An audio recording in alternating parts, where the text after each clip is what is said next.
3319 du deuxième âge eut lieu la submersion de Númenor, conséquence des agissements de ses habitants et de son dirigeant Ar-Pharazôn, qui dans sa quête de la vie éternelle lança un assaut contre Valinor. Númenor fut rayé de la carte, mais 9 navires survécurent au cataclysme. Les 9 navires d'Elendil, fils de Amandil, le chef des fidèles, ces Núménoréens restés dévoués aux Valar et amis des elfes. Amandil avait pressenti la fin de Númenor et c'est sur ses conseils que Elendil prit le large accompagné des fidèles, parmi lesquels se trouvaient ses fils Anarion et Isildur. Ils accostèrent en Terre du Milieu en l'an 3320 du deuxième âge et fondèrent alors les royaumes en exil, au sud le Gondor et au nord l'Arnor. Mais aujourd'hui on va seulement s'intéresser au Gondor.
Anarion fonda Minas Anor, la tour du soleil, et Isildur fonda Minas Ithil, la tour de la lune.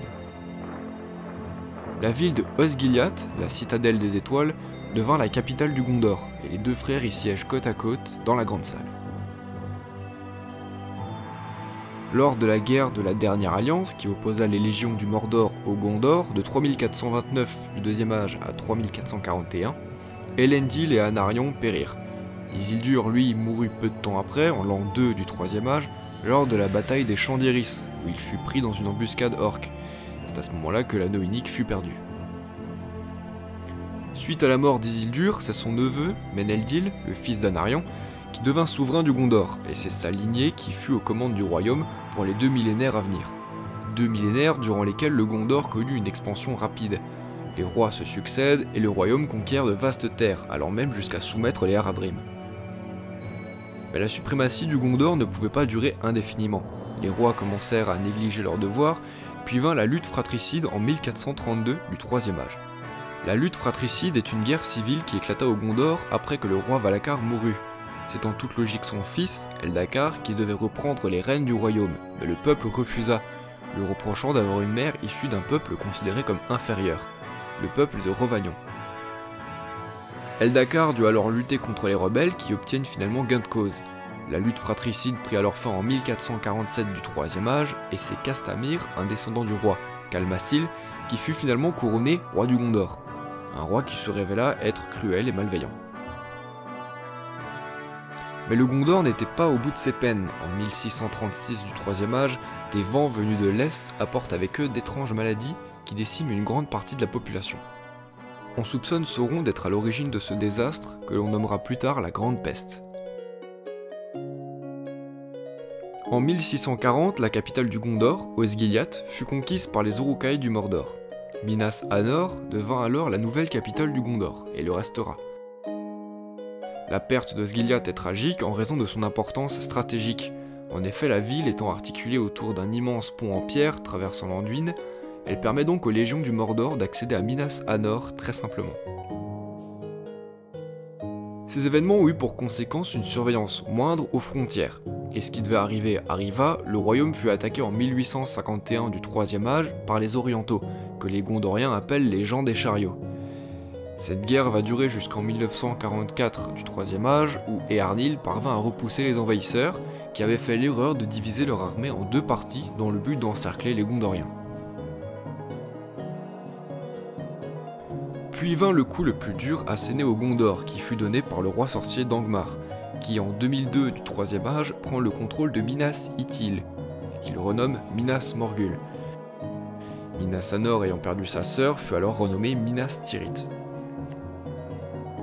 Là, le roi sorcier lança un défi à Éarnur, le roi du Gondor, qui se solda par la victoire du Nazgûl. Éarnur n'ayant pas de descendance, c'est à ce moment-là que débute la lignée des Intendants, le premier étant Mardil, et c'est cette lignée qui gouvernera le Gondor jusqu'au retour d'un héritier de la couronne, chose à laquelle les Gondoriens ne croient plus vraiment, mais qui arriva finalement à la fin du Troisième Âge avec la venue de Aragorn, qui vient reprendre la place qui lui revient de droit. Denethor II, mort sur le bûcher qu'il a lui-même commandité, sera donc le dernier de la lignée des Intendants à gouverner le Gondor.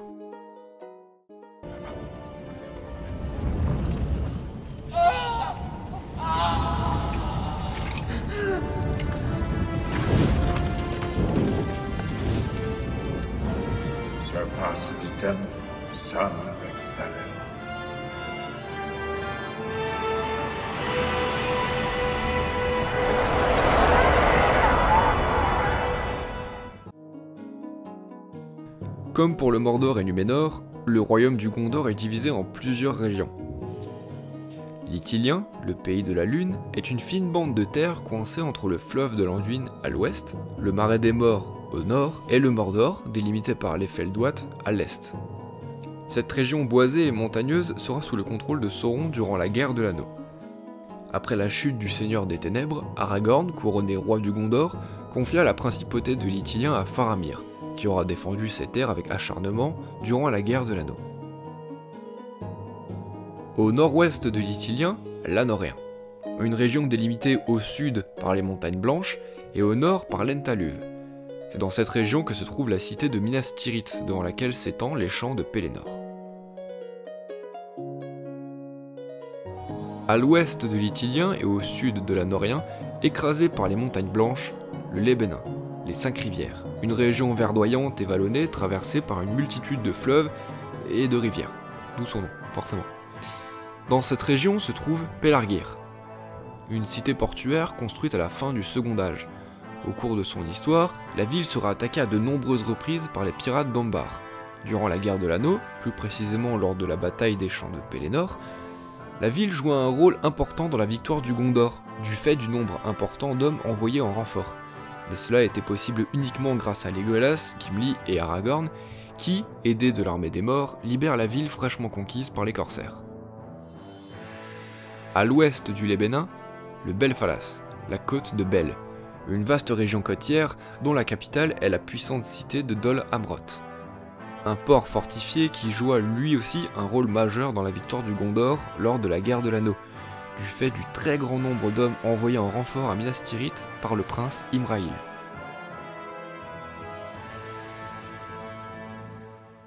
Plusieurs autres régions existent, mais elles ont joué un rôle moindre dans l'histoire du Gondor, entre autres l'Osarnak, au sud-ouest de Minas Tirith, l'Amphalas, qui s'étend sur le long de la baie de Belfalas, au sud des montagnes blanches, l'Étire Anduin, qui est le nom donné au delta de l'Anduin. En ce qui concerne le Gondor au IVe âge. Après la défaite de Sauron, Aragorn est couronné roi le 1er mai, de ce qui sera appelé le Royaume réunifié. Composé de la totalité du territoire du Gondor, de l'Ambar, du Harad, de la mer de l'Est, et du royaume d'Arnor, qui sera reconstruit et dont la capitale sera Anóminas. Aragorn meurt à l'âge de 210 ans, laissant son fils Eldarion lui succéder sur le trône du Gondor.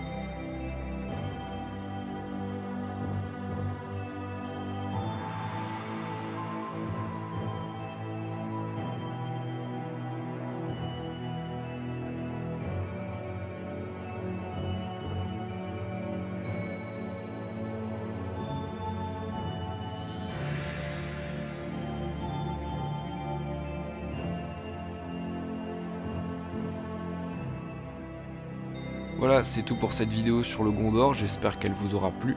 Si c'est le cas, n'hésitez pas à la partager et à vous abonner. Merci beaucoup à Arcadie pour l'illustration que vous avez vue tout au long de la vidéo. Et merci à Erang pour les musiques que vous avez entendues tout au long de la vidéo. Tous les liens sont dans la description.